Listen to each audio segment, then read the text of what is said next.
That gang, them grew up in Thailand. Couple of groupies to fit with. High, no turbulence, vibing. Higher than you niggas getting. Flying while you niggas flying. Your kind is cool independent. I come something new when I'm driving. Turning off the roof, no ceiling. Got a skyline view when I'm riding. Gang, what's poppin', man? Welcome back to Let's Talk Everything 414 Podcast. How y'all doing? Y'all already know what up with me, man. I am the host, Carter Slaughter. What, of course. Feel me? Hit the like button. Last night was crazy, right? Last night was one of them wild nights where you go live and the live just kept crashing. You know what I'm saying? And I'm like, what the hell is going on? You know, I was trying to figure that out. Like, what the hell going on? But anyway, you know, it was a lot of discussion last night that I was talking about, you know, dealing with Jim Carrey, you know, and I think every time that I got ready to talk about that, it was an issue. You know what I'm saying? It was an issue. And then shout out to Call Me Kinfolk, because Call Me Kinfolk, he did a story on it, you know, and it's wild. It's wild to me. Like I said, allegedly everybody is saying, hey, yo, Jim Carrey has been replaced. Jim Carrey is a clone. Jim Carrey is this, he's that. To me, you know, I'm still trying to understand myself. I'm like, wait, why would everybody think Jim Carrey is a clone? What's really taking place? You know what I'm saying? What's really going on? But to figure that out, gang, you know, of course, the famous StreamYard, they was acting so funny. And then, of course, YouTube. And I'm like, God, you know, what's really taking place? Anyway, man, a lot has been surfacing. Definitely since the Epstein files. You know, too much has been surfacing. And you know, we're gonna dive in about it. Let me see. You know, we're gonna dive in about Welcome to the new generation. We're gonna dive in. Let me do something else too, gang. Hopefully everybody can hear. Let me do something else too. But you know, I think a lot of this stuff come from Hollywood and just, you know, everything that surrounds Hollywood.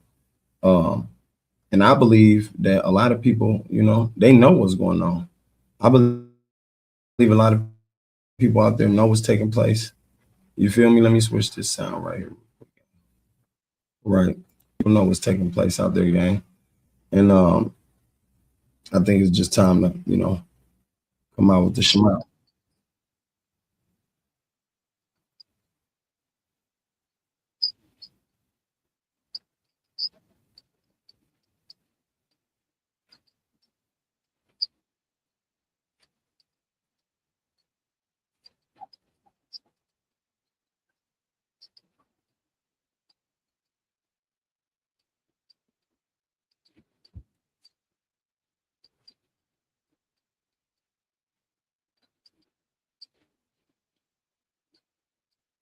Billions he generated, gang. If y'all took a look at that number that he generated some money. You know what I'm saying? Some good money. Hold on.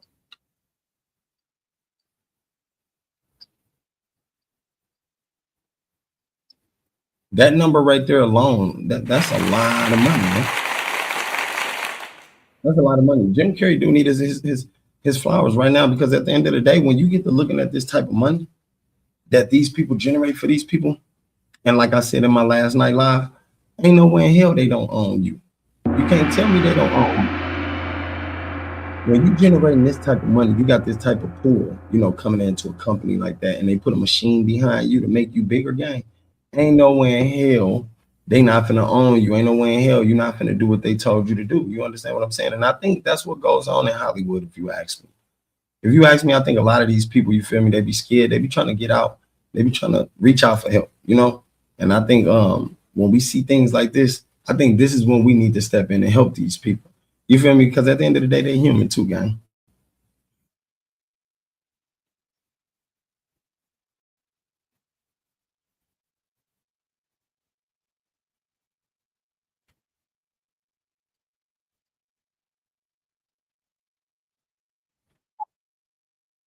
Like that.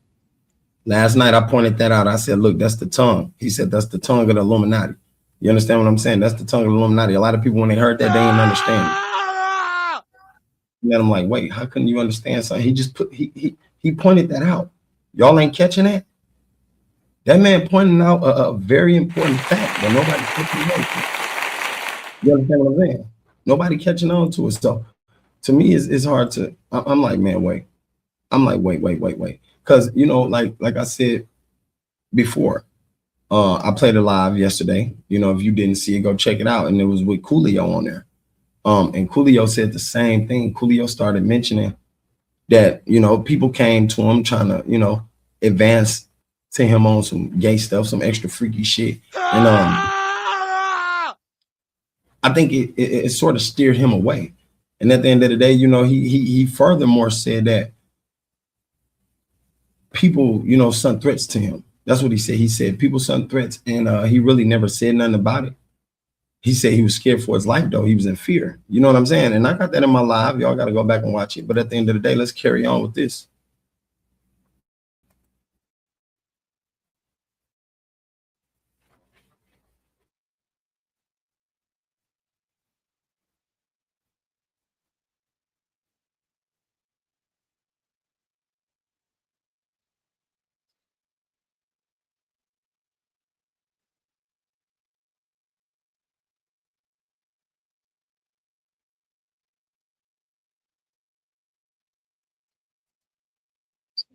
Whoa, whoa. If that's not scary, I don't know what is.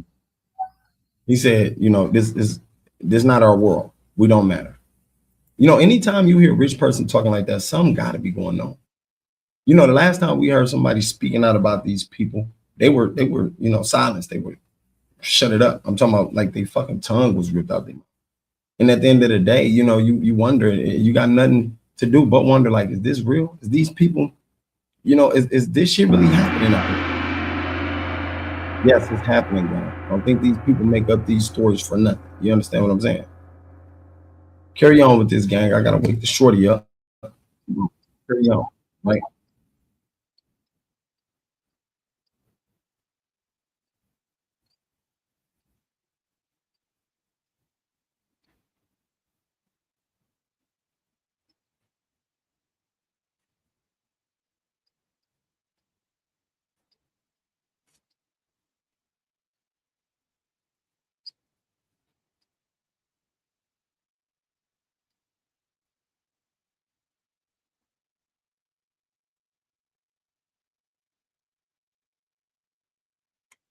Now that's different, gang. That's difficult and that's different because I see that same similarity type of method used around the industry.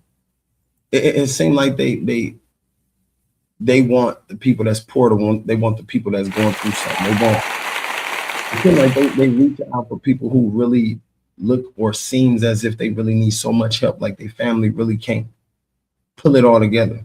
I don't know why. I don't know why that's who these people target, but it do seem like that. You know what I'm saying? If you look and listen to these celebrities, they always got something to say about I was poor, I was down, and I was out. I was so desperate for the money.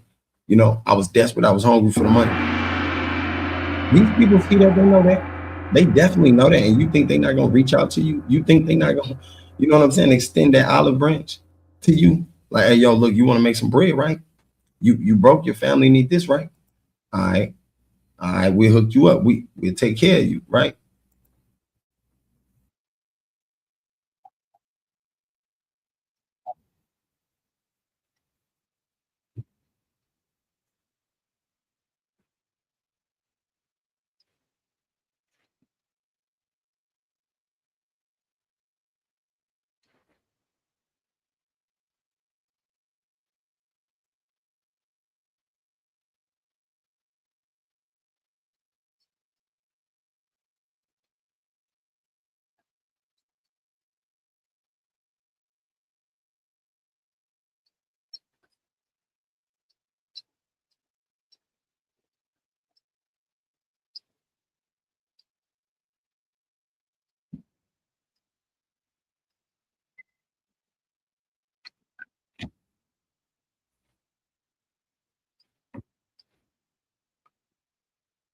That's wild though, gang.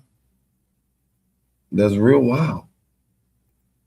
That's wild. And I be trying to understand too. Like,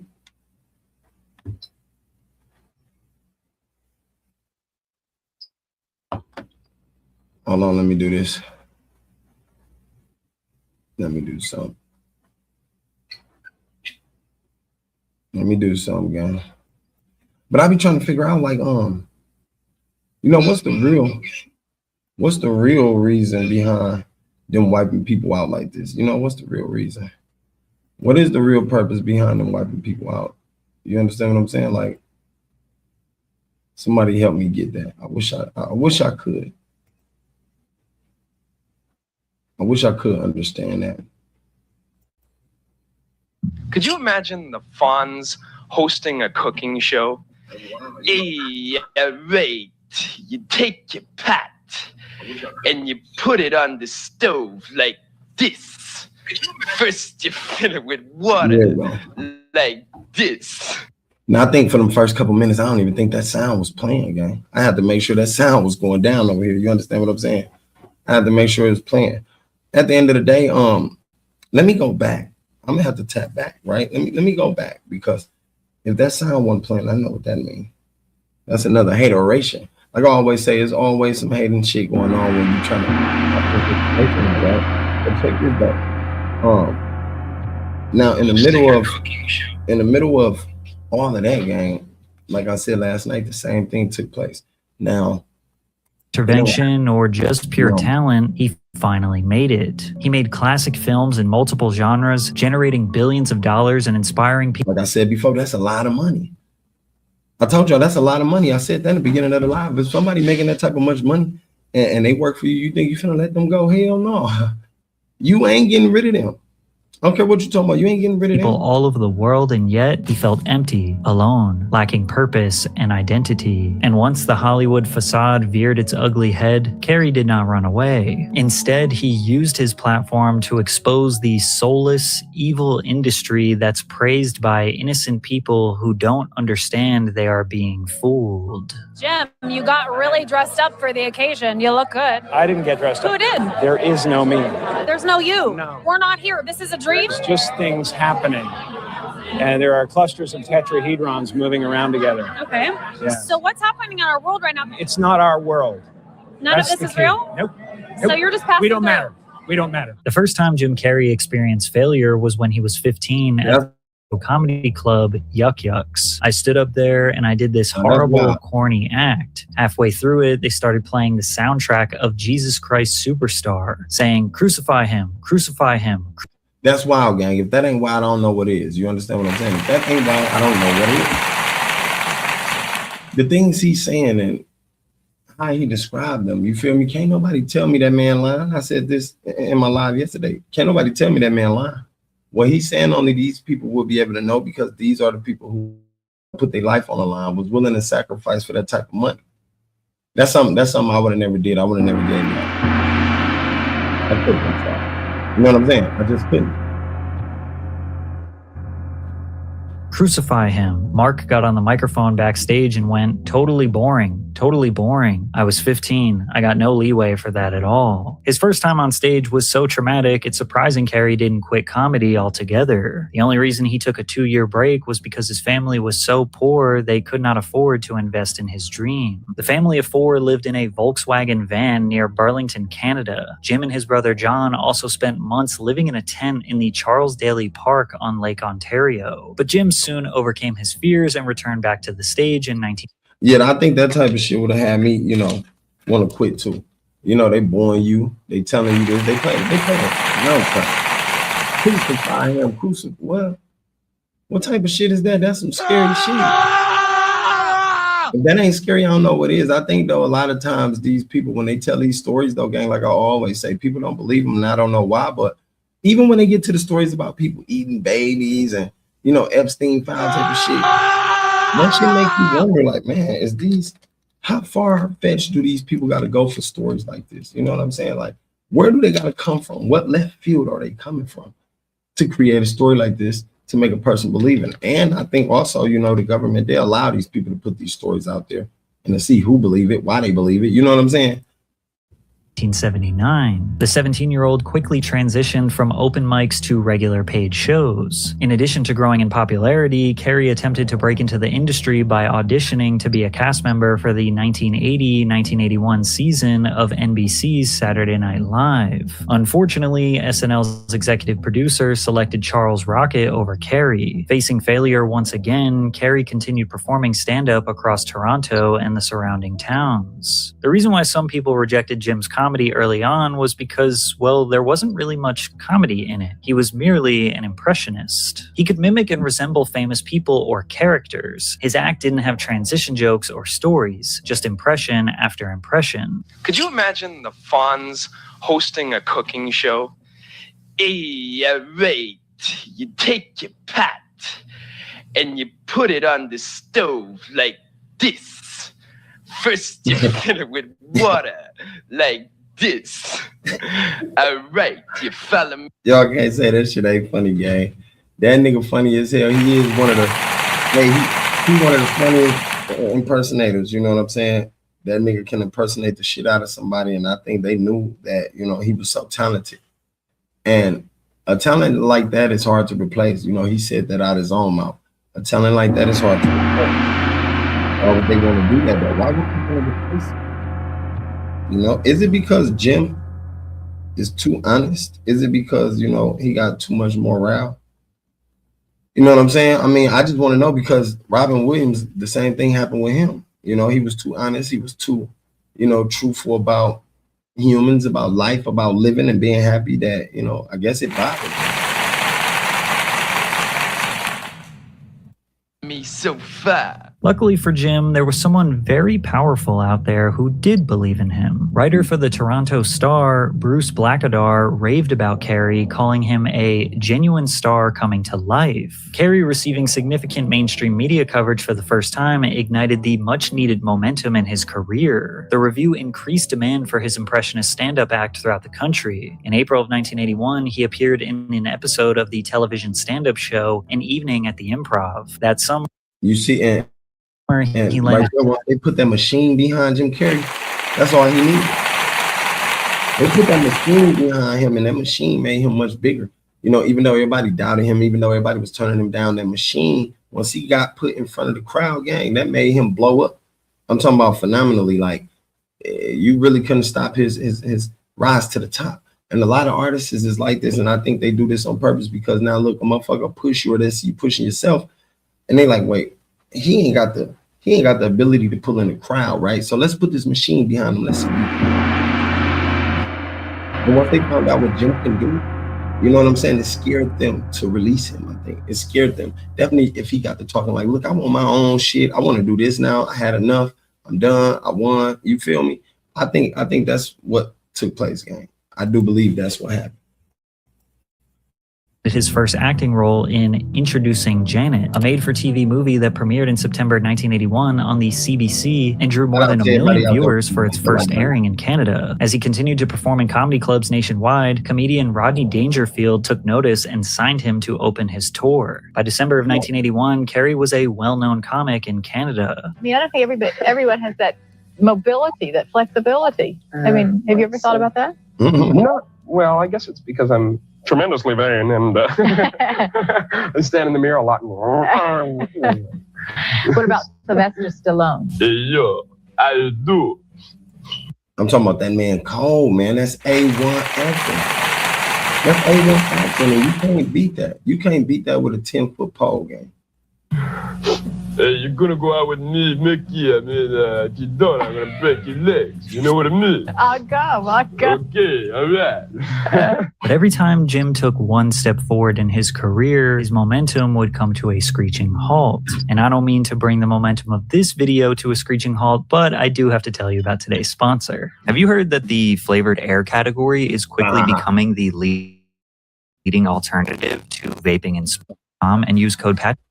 Rubber. One thing. Hey, shout out to Patrick CC. You know, this is video. Shout out to Patrick CC. He's a great podcaster, wonderful podcast. I love everything he do. Everybody make sure y'all hit that like button and follow him too. About Canada is they always held it down for Jim. They seemed to understand his greatness before the rest of the world did. This hometown motivation is just what he needed to keep his dreams alive. So yet again, he went back to Hollywood. Within a few months, Jim successfully landed the main role for a sitcom. See, Hollywood's so crazy, they make it to where you gotta come back to them. Hollywood's so fucked up, they make it to where you don't need them, gang. I ain't gonna lie. They make it to where, look, when we give you a job, if we, give you money, we paying you, my nigga, you gonna need us if you leave us. That's what they do. You gonna leave us. You gonna need us if you leave us. Let's carry on, gang. Called The Duck Factory. Becoming the lead role in a sitcom was a massive opportunity that was seemingly reserved for A-list comedians in the 80s. It became a little more normalized in the 90s for new talent to get their own show. This means that Carey was ahead of the curve, sitting on a potential gold mine. To promote the series, Carey was set to appear on The Tonight Show starring Johnny Carson, which aired on the same network as The Duck Factory. During his appearance, the 21-year-old went through most of his popular impressions. Jack Nicholson. Clint Eastwood.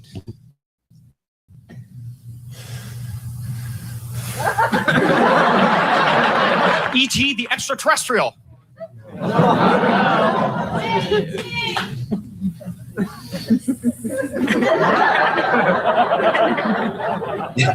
Unfortunately, The Duck Factory was canceled after just one season. However, there were two. But you see how they do them? They cancel the show after one season. They keep doing him. They send him down the spiral. Making him lose his morale, his hope, and his, skills and his ability. And I think Hollywood do that great. They know how to tear you down. They build you up and tear you right back down, man. I ain't gonna lie to you. They've done it to Michael Jackson. Like, pay attention. Major reasons that led to the show's demise. Firstly, the episodes were aired out of order, making it impossible for anyone to follow the plot. Secondly, Jim played the role of the straight man, which is basically the guy who sets up the joke so the funny guy can deliver the punchline. Roland, you want to take a look at this? Marty's script? Pass. It's really not as bad as you'd think. I've heard the same thing said about raw fish. I wouldn't want to try that either. Although Carey was the main character, they seemingly didn't play to his strengths. He never got the funny lines, and therefore the audience didn't really build a relationship with him. But still, Jim knew there was something around the corner from him. And that's crazy. I think Jim Carrey knew that too. I think he paid attention to how they was doing them. I think he paid attention to how they scripted his show to be, aired. I know he paid attention to how the jokes and punchlines was ran about and scripted, because when you that motivated about your craft, gang, I think you are going to try to find out. You're going to try your hardest to find out about the business that you so love and have passion for. I don't care what nobody say. And I think that's what he did. And I think he learned so fast that it made them scared. They like, wait, we gotta seal this motherfucker. We gotta do. Finally got a taste of that Hollywood dream, and he could not subside. This was his destiny. I used to open my arms. I used to sit up there, and open my arms and imagine a giant funnel of gifts would come right in from the universe. Yes. Honest to God, you could, cut to me there. I'm like this, and if nothing else, it made me feel more positive about where I was. I drove down from Mulholland Drive every night, that I went up there, feeling that I was one of the biggest actors in Hollywood. I was doing wonderful work that made people happy. I was, I owned all that. That was it. I guess, what I own when you think about it is my faith. He decided to audition. That's crazy. He said, guess what he owned is his faith, meaning the rest of that, the house, the money, his character, his personality, he felt like he did not own. Anytime a celebrity say that, to me, that's scary. To me, that's something we should pay attention to and shouldn't look over. Because like I said, anytime you're rich and you're making that type of money, gang, you should definitely be happy. There should be no goddamn sad bone in your body. Definitely when you in the limelight like he was. But it was something else he had to been seeing that us on the outside couldn't see. We need to carry on. For Saturday Night Live again, this time ahead of the show's 1985-86 season, during which returning executive producer Lorne Michaels sought to hire an all-new cast. 5 years after his previous SNL audition, 23-year-old Jim Carrey... Michaels dude did look a little funny, young. He look at him, he looked a little funny. He looked a little funny, like, make you want to scream. cast. 5 years after his previous SNL audition, 23-year-old Jim Carrey was rejected again. He never even got the opportunity to audition his material in front of Lorne Michaels. You see? They build his character and break it down. Build his character, break it down. Build his character, break it down. Like, how many times they gonna do that? Y'all gotta pay attention to what Hollywood do. This is what they do to you. That's what they finna be paying you big bucks. You think we finna let you climb to the top and get rich? Bitch, stop. Because the producers and senior writers just assumed he wouldn't like it. But unlike his previous SNL rejection, Carrey was starting to establish a career for himself, and he did have something to fall back on. Once Bitten was a film released months after his SNL audition. However, it drowned in negative reviews while underperforming at the box office. That's another way for him to owe them. It underperformed? Come on, man. How? That's another way for them to owe him. I mean, for him to owe them. They know what they're doing. They continuously brought his career to a halt. They continuously did things to make sure everything he did failed, to make him feel like you need us, to make him feel like, hey, yo, look, we the machine that's going to get you out there. Y'all better pay attention. Wake the fuck up, man. Returning to the comedy club circuit with impressions, Carrey made his third attempt at landing a spot on SNL in the fall of 1986. Unfortunately, he was rejected for the third and final time. The reason he tried so hard to land SNL is because it would have given him that legitimacy he needed as a comedian. Not to mention, he would have also perfectly fit into their sketch comedy format. But many people didn't think Jim Carrey was that funny. Some didn't even consider him a comedian because, well, he didn't really tell jokes. Combine that with the fact that his movies and TV roles were failing, and maybe that was an indication that he just wasn't going to be the Hollywood star. So was he a failed artist? Was he a failed act? You know, that got me questioning that. And if they knew he was a failed act, why would y'all continuously put money behind him? Why would y'all continuously push him out there to be seen? Why would y'all continuously put him in front of crowds if y'all know he was not funny? If y'all know he was a failed act, make that make sense, y'all. What is the real purpose they kept Jim Carrey? You know, he said if they get rid of me, you know, I'm the best talent, and it was hard to replace him. He said that out of his mouth. Star that he and the people of Canada thought he would be. Or maybe it's because he wasn't being promoted in the right way or cast in the right roles. Perhaps Jim Carrey just didn't fit the mold that we have got to the point where literally anybody. I don't know. Cast in the right roles, fit in the mold. Or actor in the 80s was supposed to be. But I never make it in the normal ways. You it's don't. always the side window or the basement window or something like that. Same was, you know, it's been true all the way along. Was it a tremendous defeat for you when you go and audition for Saturday Night Live? Because you were on, listen, no, you did I have a impressions. psychotic belief system that goes, you know, something magical is going to happen. I don't know how it's going to happen, but if there's no way in, a new way will be created, kind of thing.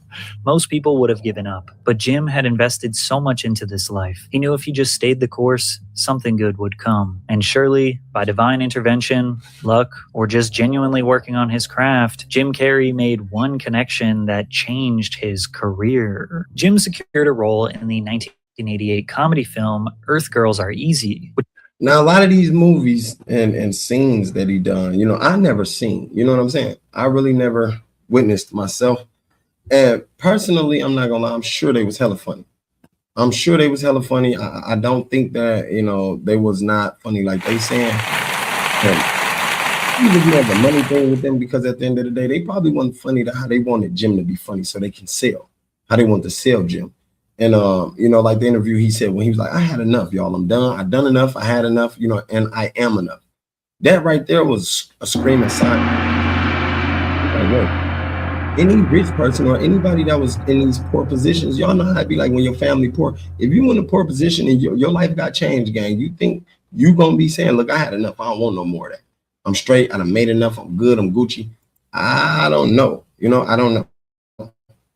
Which is about a Southern California girl who befriends 3 furry aliens after their spaceship lands in her swimming pool. Actor and comedian Damon Wayans played an ancillary role in the film and was... They love them alien scenes, y'all. They love them alien scenes. Y'all gotta pay attention. They love popping them alien scenes for everybody out there. Who coming up with that story? Who keep writing them alien scripts, gang? Make that make sense. Who the hell writing alien? You know, whoever it is, they love them. And I'm like, damn. They keep having, people like this playing them. Come on, guys. Extremely impressed with Carey's comedic talents. They became friends. Damon told his brother Keenan about Jim while he was developing the soon-to-be groundbreaking American sketch comedy television show In Living Color. And Damon was like, yo, Keenan. Damon was Keenan's right-hand man. Okay. That's his lieutenant on Living Color. Okay. That was his right-hand man. So he's like, you got to trust me. This white boy is funny. He's like silly putty. He twisted. He's this silly putty gang. Hey, and black people knew. We knew he was funny. That's why I just said that. Like, I don't think Jim Carrey was, not funny like they saying. I think a lot of that shit is from hateration. The motherfuckers be hating like a motherfucker. That boy was hella funny. He was talented. If it took for the Wayne brothers to come along and say, hey, yo, we finna pick him up. That let y'all know he's funny. Black people, we funny. We naturally funny. And we know naturally funny motherfuckers. But, for all them rich white motherfuckers be like, man, Jim Carrey ain't funny. And the Wayne brothers say, look, he funny as hell. Come on. Himself up, he could suck his own if he tried. This white boy crazy. And Keenan was like, okay, let me see him. At a time when most sketch comedy shows were dominated by white performers, In Living Color stood out by centering Black and Latino talent, using humor to tackle issues like race, inequality, and stereotypes head on. The show broke barriers by featuring skits that blended sharp social... Y'all know they was going to shut that show down ASAP. It's fighting what, Ray? It's fighting all this other shit. Like, come on, gang. That's the shit we trying to end. Y'all know they want to go let that continue. Commentary with slapstick and absurd humor, often mocking political figures, celebrities, and cultural trends in ways that were both provocative and hilarious. Carey was a key member on In Living Color, where he became known for his wild physical comedy and over-the-top character portrayals. As one of the few white... Y'all can't tell me. Nigga, that's funny as shit. That's funny. That nigga hilarious. Don't give a fuck what they talking about. That boy was hilarious. Cast members, he stood out for his high-energy performances and fearless commitment to outlandish roles, which showcased his talent for slapstick and exaggerated facial. Look, he looked like the mask right there, y'all. He looked just like the mask right there. And I think they exerted him so far. They pushed him to the extreme, if you ask me, gang. I ain't gonna lie. I think that's probably why he said, I had enough. I'm done, I'm tired. They pushed him to the extreme, man. Expressions. Wow, a real fireman. That's right, princess. Say, I sure have a beautiful family here. What? That's the same talk, same facial expression, same everything that he did in the mask game. So, they probably felt like, look, we're gonna wear and carry him out. We're gonna work on him until he tired. And when he tired, we're gonna push until we can't push enough. They tear down your family. Just I think last year he sold his house for $17 million. I mean, in a rush sale, it didn't make sense. I was like, what the hell? Why would Jim Carrey turn around and sell his house? Talking about he needed the money. What? Jim Carrey needed the money? It ain't right, man. Thank you, Fire Marshal Bill. Now, how can we help you? Well, it's National Fire Safety Week. I've been going door to door looking for fire hazards. Mind if I give your place a little inspection? Carey's role on In Living Color is exactly what he needed to prove to Hollywood that he could be a star. Right. From there, he secured a lead role in a major Hollywood production, Ace Ventura: Pet Detective, which grossed $107 million worldwide. $107 million worldwide, gang. Do you know what type of money that is? And Ventura: Pet Detective, which grossed $107 that type of money. People around you right now will blow your fucking head off of that money. And if you making that type of money for these people and he don't, and he tired, like he said, I think I'm finna retire. The interview, he said, I'm retired. And if you see me in something after this, that's not me. I had enough, I done enough, and I made enough. Like, gang, something ain't right. And what type of motherfucker want to stop making this type of money right here? Y'all tell me that. Who? $1 million worldwide. He finally did it. All his hard work paid off. He finally proved himself to Hollywood. And unlike all of his previous success, his momentum was not about to slow down. Jim Carrey was about to take over the 90s and become one of the greatest physical comedian actors in entertainment history. Warner immediately paid him $5 million to reprise his role as Ace Ventura. While filming The Mask, New Line Cinema offered Carrey $7 million to make a sequel and paid him $7 million to appear in Dumb and Dumber. At the time... So that's already $14 million, gang, and then they gave him $5 for the other shit. So he up some M's now. He up some M's now. You understand what I'm saying? And I'm sure he got paid good for the show with the Wayne brothers and shit like that. Gang, like he up some M's. You know, like a person who got that type of money, you can't tell me they just gonna want to walk out of that limelight. They don't want to. You feel me? Like that light, to be in that light, that gotta feel good. You making money, your rent paid. You can buy a house. You can buy whatever the fuck you want. I ain't gonna step away from that unless it's something that's morally bothering me. You understand what I'm saying? It may have seemed unwise to offer Carey such a large amount of money for a new talent. However, any skepticism regarding Carey's ability to fill movie theater seats was laid to rest following the 1994 release of The Mask, a comedy film that follows Stanley Ipkiss, a mild-mannered, unlucky-in-love bank clerk who discovers a magical mask that transforms him into a superhuman trickster with cartoonish abilities. The Mask a superhuman trickster with cartoonish abilities. You feel me? Come on now. The Mask. Come on now. So y'all gotta make it make sense. Amplifies Stanley's hidden desire and confidence, turning him into a green-faced, wild, and unstoppable character with exaggerated powers reminiscent of classic animated characters. The Mask was a critical and commercial success, grossing over $350 million. Ooh, over $350 million? That's another big hit right there, gang. That's another big hit. So these people making big bread off of these people. Y'all thought the music industry was making a lot of money off them rappers. Look at the movie industry. And then we wonder why you got people like Monique, you got people like Taraji P. Henson, they talking about, man, we ain't making enough.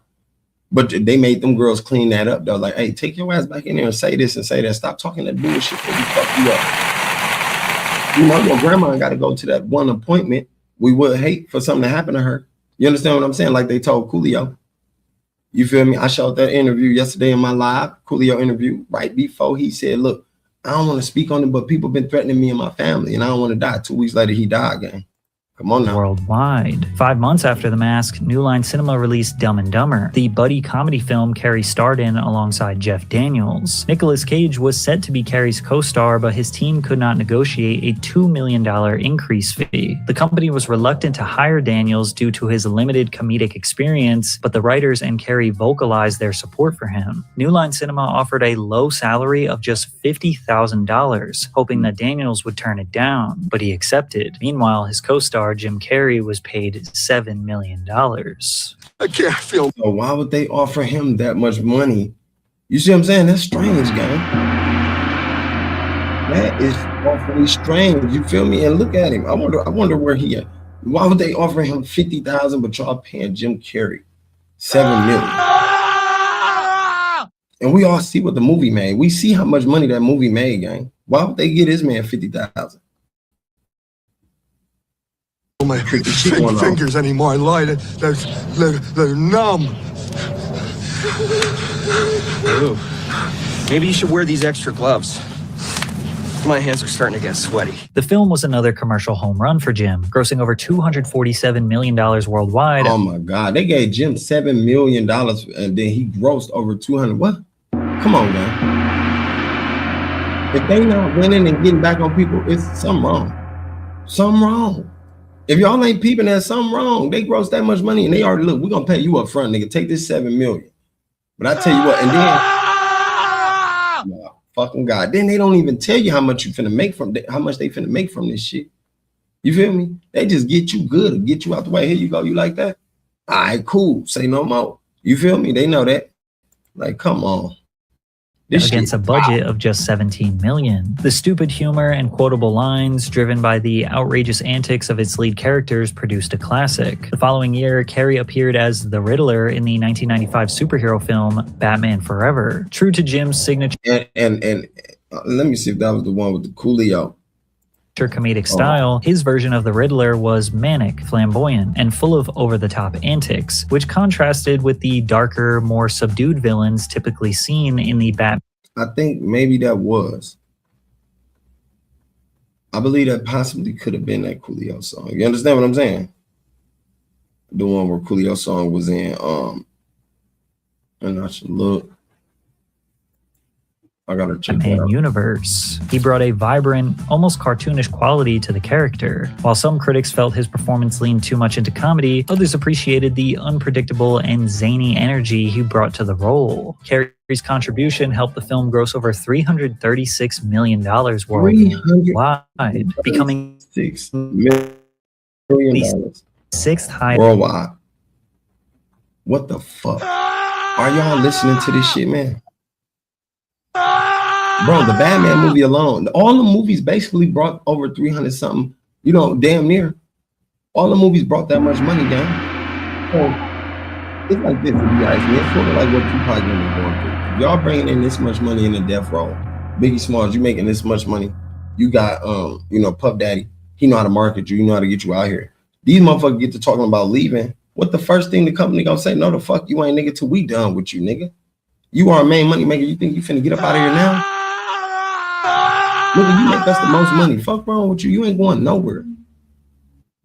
highest grossing film of 1995, Carey was undoubtedly one of the biggest draws in Hollywood throughout the 90s and became the first actor to be paid $20 million for a role. What?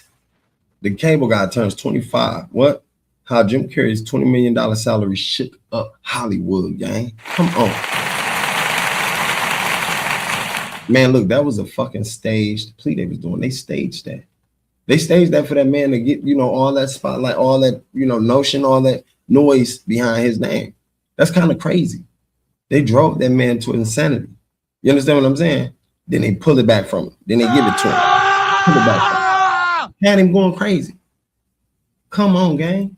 That was to star in the dark comedy The Cable Guy. He was among the top ranks of A-listers, alongside Arnold Schwarzenegger, Harrison Ford, and Sylvester Stallone. Fingers anymore, light. They're numb. Maybe you should wear these extra gloves. My hands are starting to get sweaty. The film was another commercial home run for Jim, grossing over $247 million worldwide against a budget of just $17 million. The stupid humor and quotable lines, driven by the outrageous antics of its lead characters, produced a classic. The following year, Carey appeared as the Riddler in the 1995 superhero film Batman Forever. True to Jim's signature comedic style, his version of the Riddler was manic, flamboyant, and I'm like, yo, that's a lot of fucking money, man. I had to leave to see. That's a lot of fucking money, man. Movie after movie, you know, for him, for y'all to keep turning him down like they did, for them to play with Jim Carrey like they did, gang, and drive him through all that mishap he had to go through. You feel me? The situation with his spouse or however they had to go. I think we'd be a fool not to believe anything these people saying now. I think we'd be idiots not to believe anything telling us about Hollywood and how it works. I'm talking about, gang, that's a lot of money. That's a lot of money each movie, and look what they paying him. So I want to know this though: was he getting, besides the little upfront money, like the $7 million they said they gave him for the movies? Was he getting extra money behind the scenes? Like, you know what I'm saying? Like an extra payment? I'm sure he had to, because out that $300 million, you got me fucked up if you think you finna give me $7 million. Nah, nigga, I want all of mine. I want every bit of it. full of over-the-top antics, which contrasted with the darker, more subdued villains typically seen in the Batman universe. He brought a vibrant, almost cartoonish quality to the character. While some critics felt his performance leaned too much into comedy, others appreciated the unpredictable and zany energy he brought to the role. Carey's contribution helped the film gross over $336 million worldwide, becoming the sixth highest grossing film of 1995. Carey was undoubtedly one of the biggest draws. So Bruce Willis, let's go back. They went highest grossing film. If we look at this, right? Damn, look at, okay, Jumanji. They got Casper. Okay. These, okay. Jumanji was at the bottom. Robin Williams, right? And these are movies that everybody should do a study, and we should, you know, make sure we put our eyes on and see what's going on, because the people behind these movies, like who the main stars in these movies are right here, right? I'm gonna have to screenshot that right there. Let me see. I got a clip. I want to clip. I do. I gotta clip that right there, right?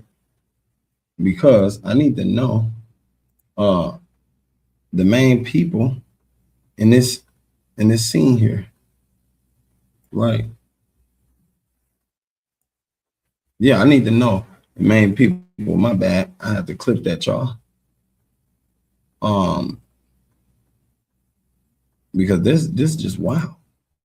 Of 1995, Carey was undoubtedly one of the biggest draws in Hollywood throughout the 90s and became the first actor to be paid $20 million for a role, and that was to star in the dark comedy The Cable Guy. He was among the top ranks of A-listers, alongside Arnold Schwarzenegger, Harrison Ford, and Sylvester Stallone. I didn't even know them other cats was A-listers.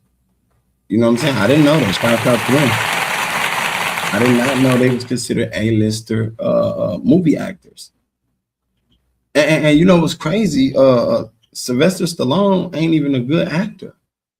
If you ask me, that nigga is not a good actor. The only movie everybody try to represent him in is what, the Rocky movie? You know, I give him his props. I definitely give him his props, but it's a whole lot of other actors out there that got him beat. To me, there's a lot of other actors out there that had him beat by far. You know what I'm saying? And they said he was an A-lister.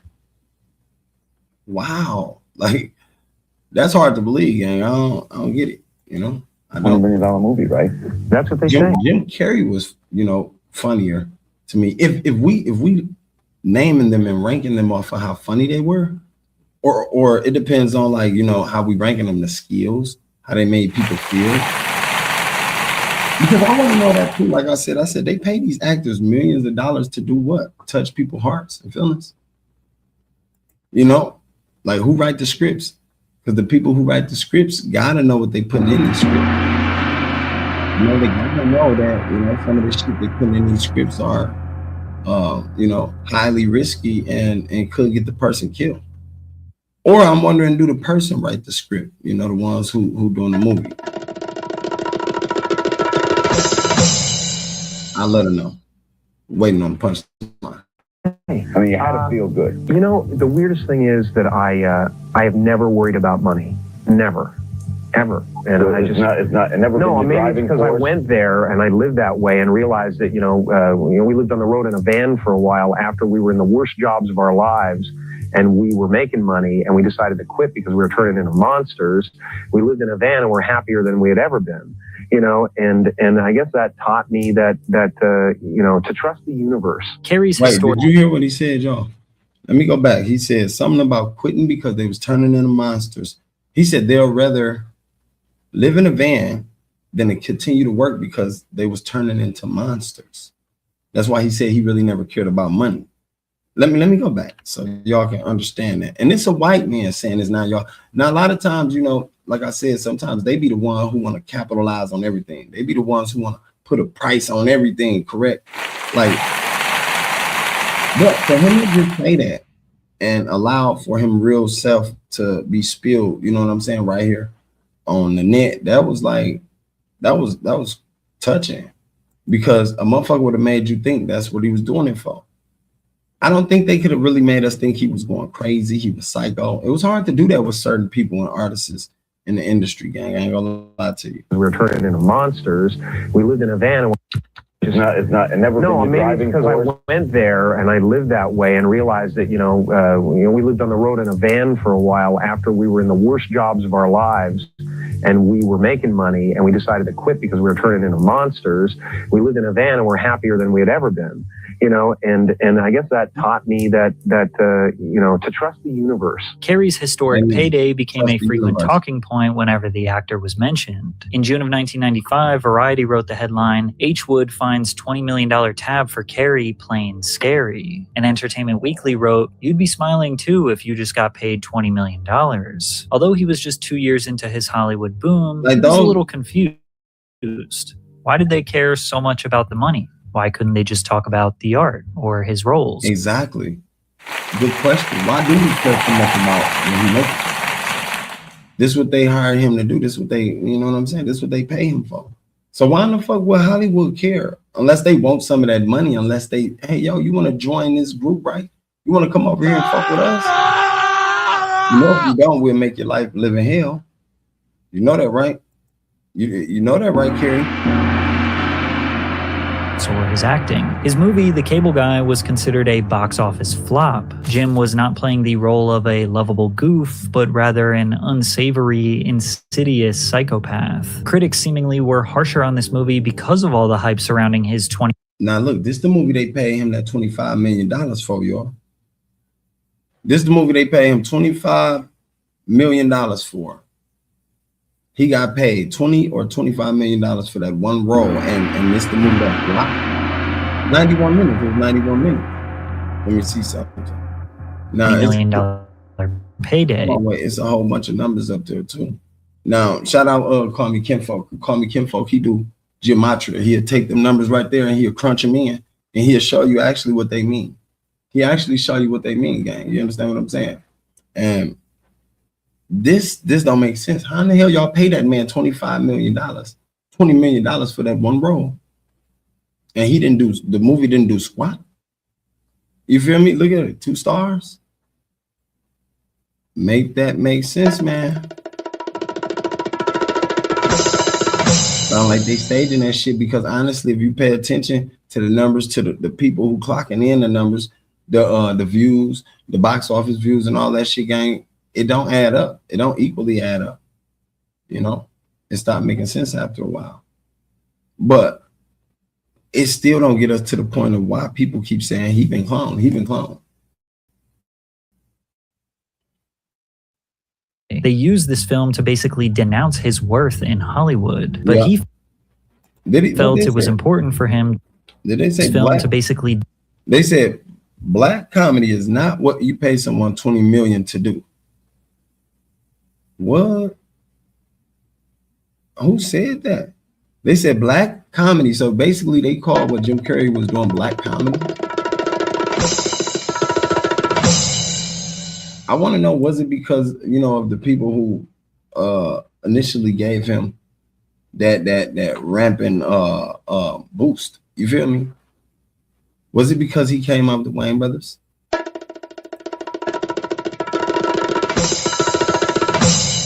I don't know. But why would they say black comedy is not what you pay for? You know, I want to know what black comedy is. I never heard of that. Do that mean black people comedy? Maybe. You know?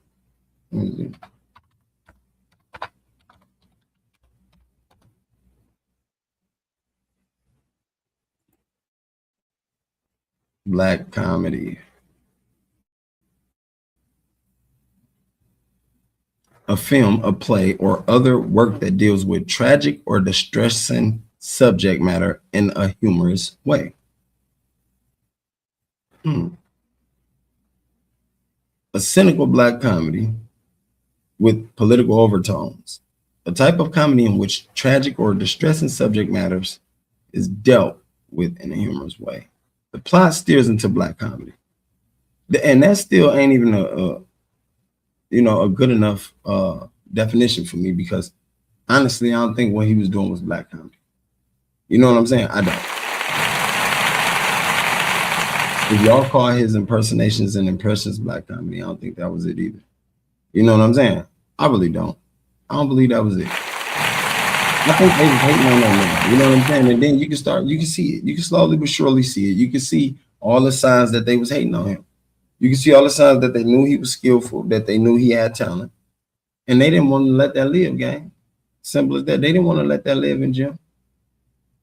I feel like, you know, a lot of this shit is done on purpose to certain people because they don't want you to shine. They don't want you to, you know, they test you and they know who you is. They know how your will is. They know what type of heart you got. You understand what I'm saying? They know that, this might be a motherfucker that we're going to have to red flag, because they're going to get to telling. They're going to get to alerting people of what's really taking place. Y'all done paid that man a lot of money, tested him that way. Paid him all that money, tested him, and then said, look, this nigga ain't willing to bow down. He don't want to do shit. We trying to have him do this, that. He like, nah. He one of them. That's Jim. He one of them, right? So my thing is, like Robin Williams was, he was the same way, gang.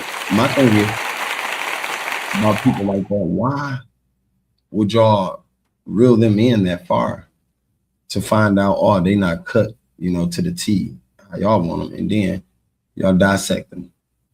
y'all get rid of them.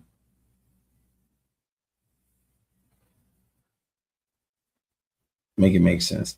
Anyway, I love y'all, man. We're gonna do a little more diving in on that Jim Carrey tip and figure out what's really taking place with Jim, you know, and why it's taking place and why everybody feel the way they do. I love y'all. I'm gone, man. Y'all make sure y'all keep y'all lives open. Man, you bitch niggas better ante up or elevate. I need 6-figure money, won't hella bucks and hella cake. Fuck boy, I been on dummy, shooting hella ops, make them a day. If not him, then kill his mama, make him feel his wrath in the hell away. Hydro shock bullets out, make through his chest, watch as they swim away. I don't stop shooting till you die, and your last breath, and then I skid away. This a hollow tip.